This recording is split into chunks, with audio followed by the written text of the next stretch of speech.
Hello everybody, Dr. Ross here with another video looking at the Henderson-Hasselbalch equation and what it says about buffers. So without further ado, let us get going with that topic. Okay, so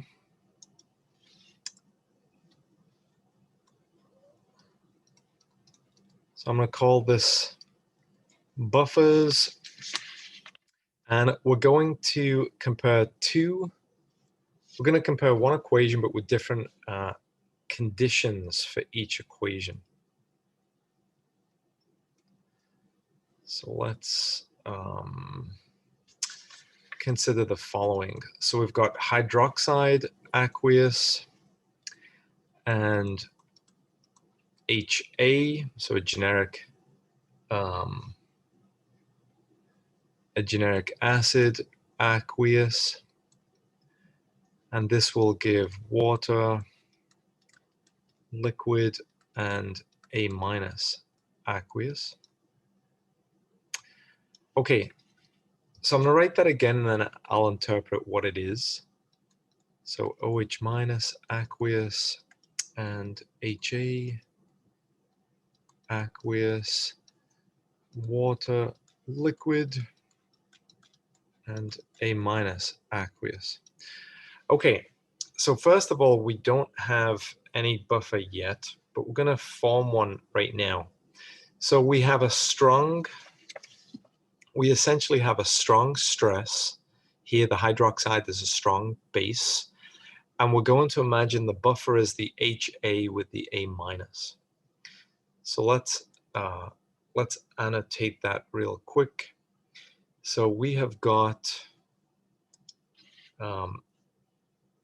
before, we're going to have moles, before moles, added moles, after moles. Ugh. Very good job with that parenthesis. After moles. So we are going to say, okay, let's have our buffer. So let the buffer be in red. So maybe I can go over this with red here. So a mixture of our acid and our conjugate base, that's our buffer. So we have, let's say, 0.1 moles of HA, and we have 0.1 moles of our conjugate base. And we look at the same setup here, weak acid and its conjugate base, but on this occasion, we have 0.18 moles. So same unit applies, it's all moles, and we have 0.02 moles. So notice here we have a 1-to-1 mixture of HA and A-. Here we don't, we have an excess of HA, but they both sum to the same number of moles. So the concentration won't be a factor. We just want to look at the ratio. Okay. So initially we don't have any stress, we just have buffers in equilibrium, and we don't add anything else. I'm going to ignore water because it's a liquid and I don't need to look at the effect of water changing. I assume it's a constant.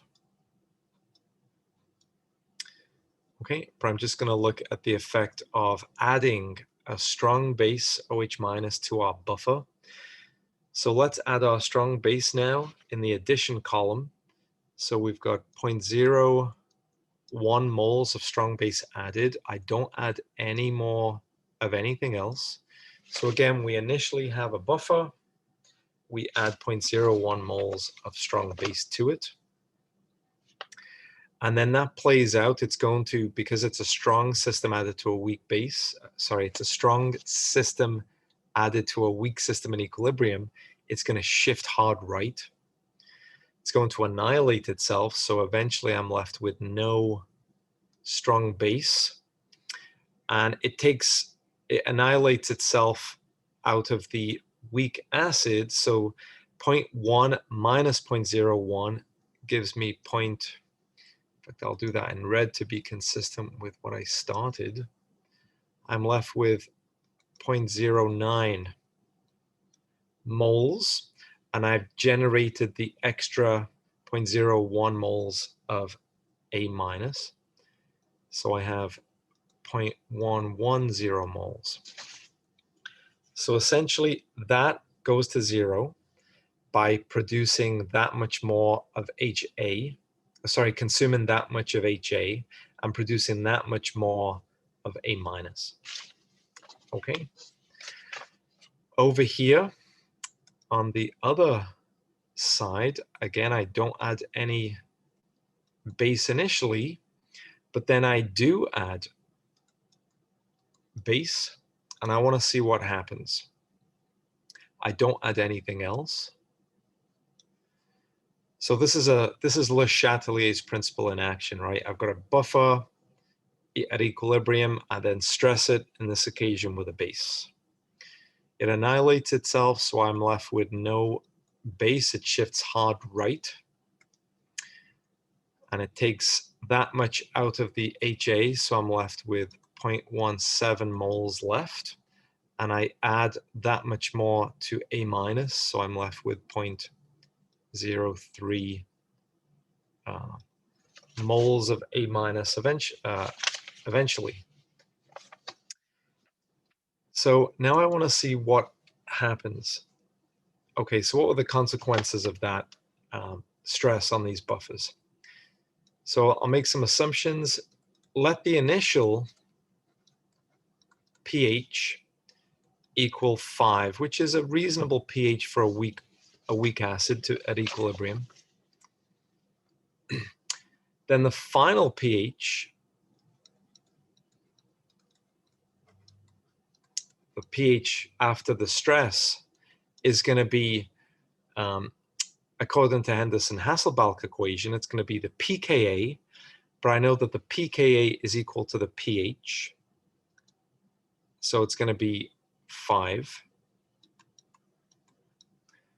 plus log base 10 of the A minus over the HA.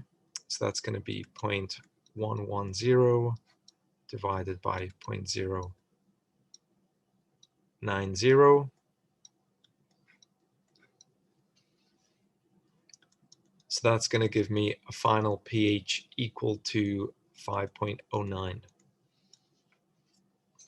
If I look at the percent change in the pH,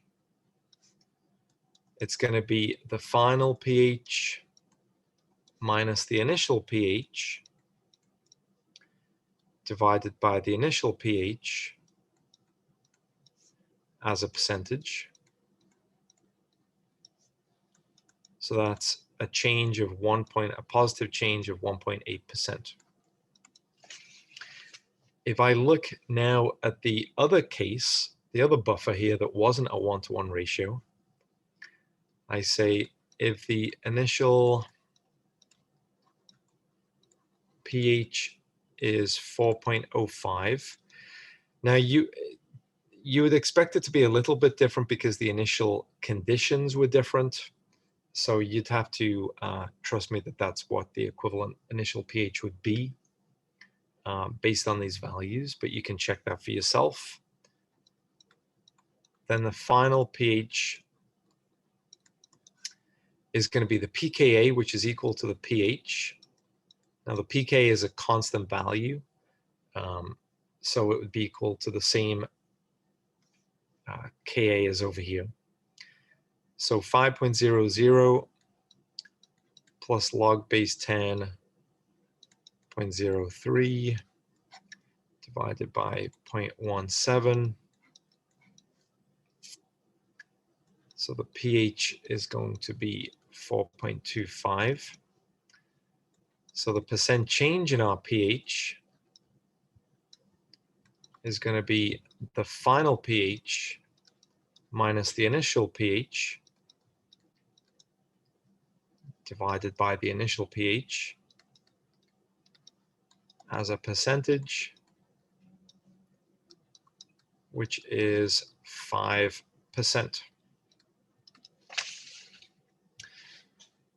So a couple of things here. I just want to make sure that you are following. We were using the Henderson-Hasselbalch equation. So let's see it here. So this is using the Henderson-Hasselbalch equation, which, recall, says the pH is pKa plus log base 10 base over acid. So that's what the Henderson-Hasselbalch equation says. We know what the pKa is.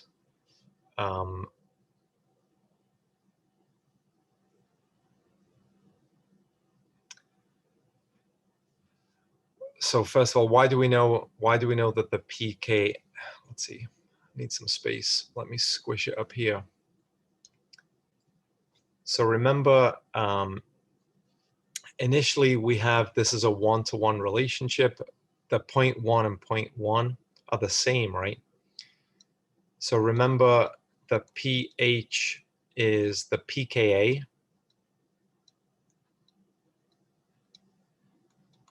plus log base 10 A minus over HA, but here they're both the same. So that would be initially 0.1 divided by 0.1. Well, that just becomes 1. And we know that log 1 is 0. So we know that initially the pH is equal to the pKa. So if the pH is 5, then the pKa is 5. And we can reasonably assume that the pKa is constant. So we will use the same value here for the pKa.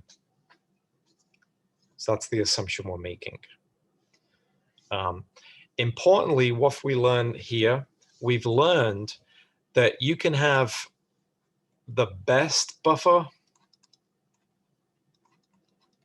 when you have a one-to-one ratio of an acid and its conjugate base initially, and you can have another buffer, so not the best, when you don't have the same ratio. So when they're different, you obviously resist pH, that's what you do as a buffer, but you don't resist pH as well if you are not initially a one-to-one ratio. So let's see what we can conclude about what we've just learned.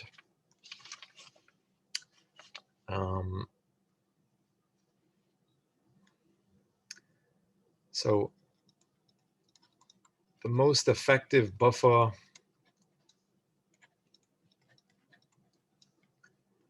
is made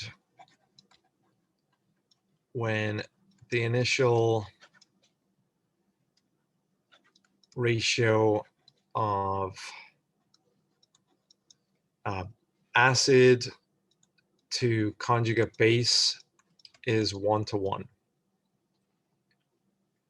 Okay, that's what we've just learned.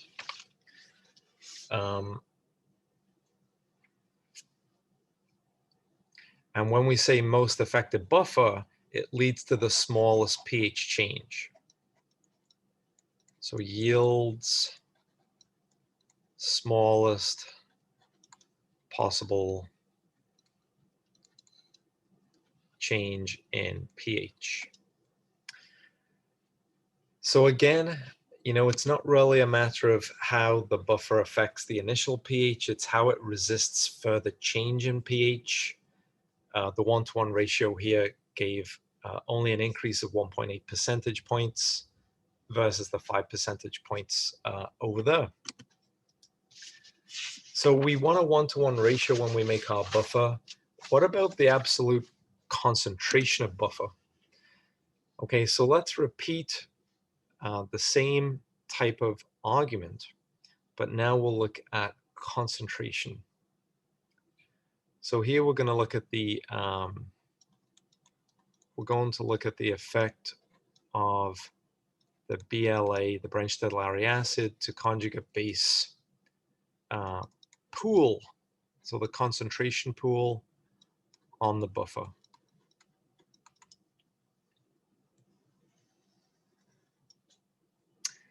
So let's look at the same equation again, but instead of varying the ratio, we'll keep the same ratio, we'll just vary the concentration.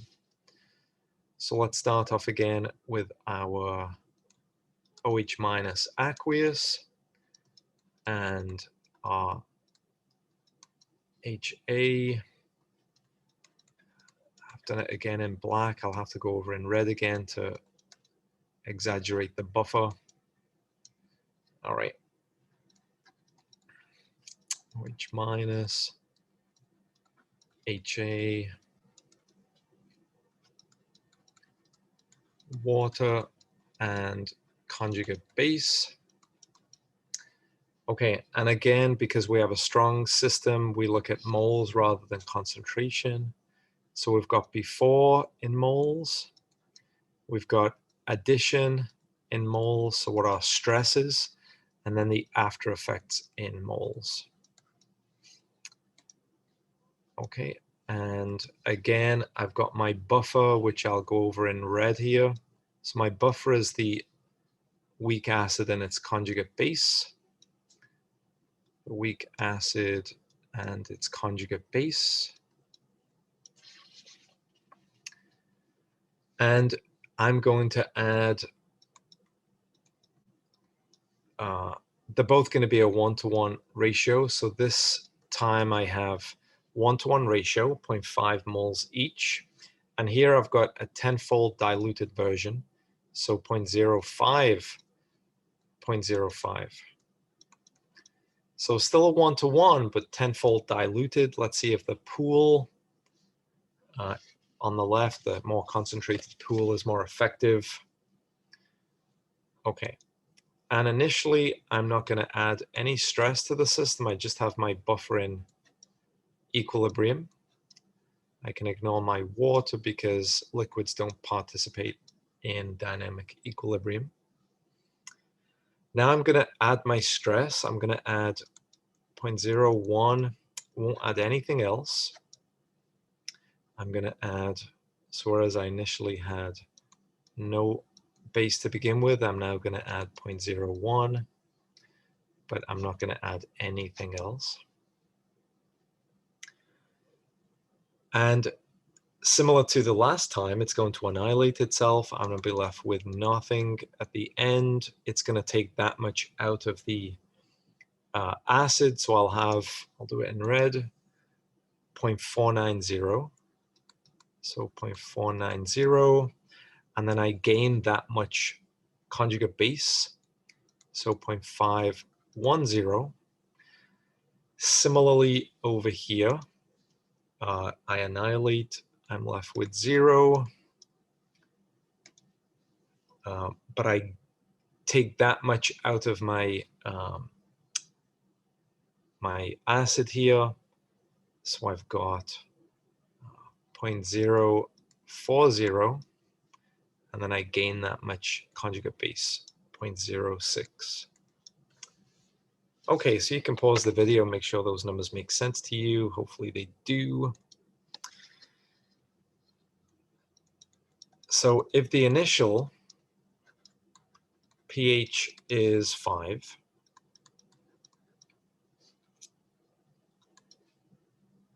then the final pH is going to be the pKa, which is also 5 because of this 1-to-1 ratio, plus log base 10, the base A minus, divided by the acid HA.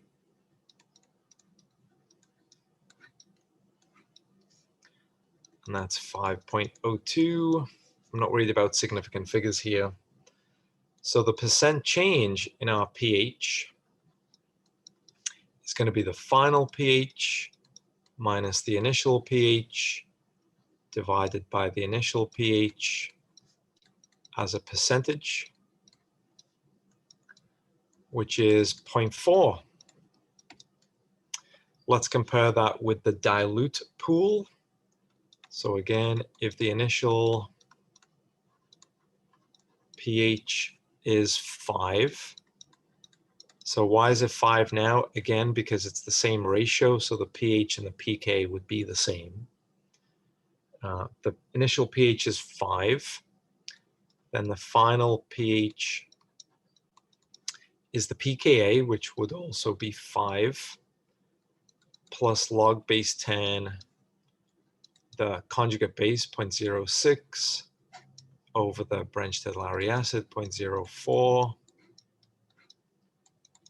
which is 5.18. So the percent change would be the final pH, 5.18, minus the initial pH, divided by the initial pH as a percentage, which is 3.6%. So the name of the game of buffers is to resist pH change when a stress is imposed. Clearly, even for the best case scenario, the 1-to-1 ratio, we need to maximize the concentration. You can see here a 10-fold increase in the concentration going from right to left mitigates the change in the pH upon the addition of the hydronium ion stress. So what have we learned here? We've learned as the BLA to conjugate base pool size increases,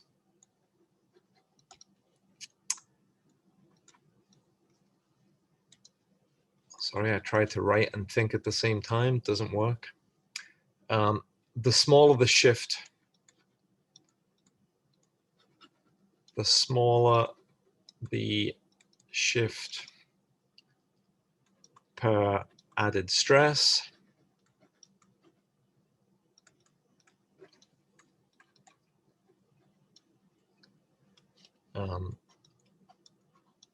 Implies that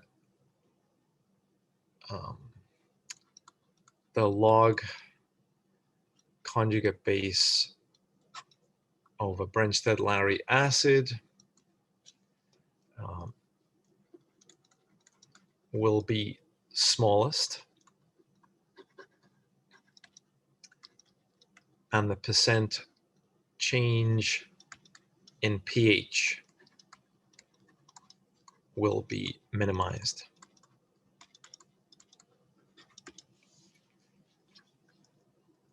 So in summary,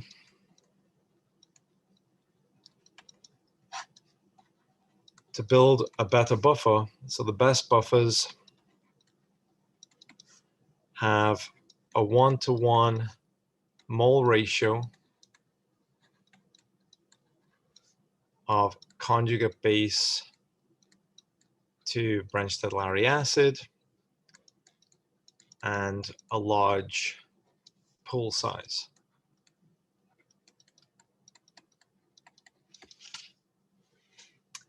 Okay, and that is all I wanted to say in this video. Yes, so we will leave that video right there.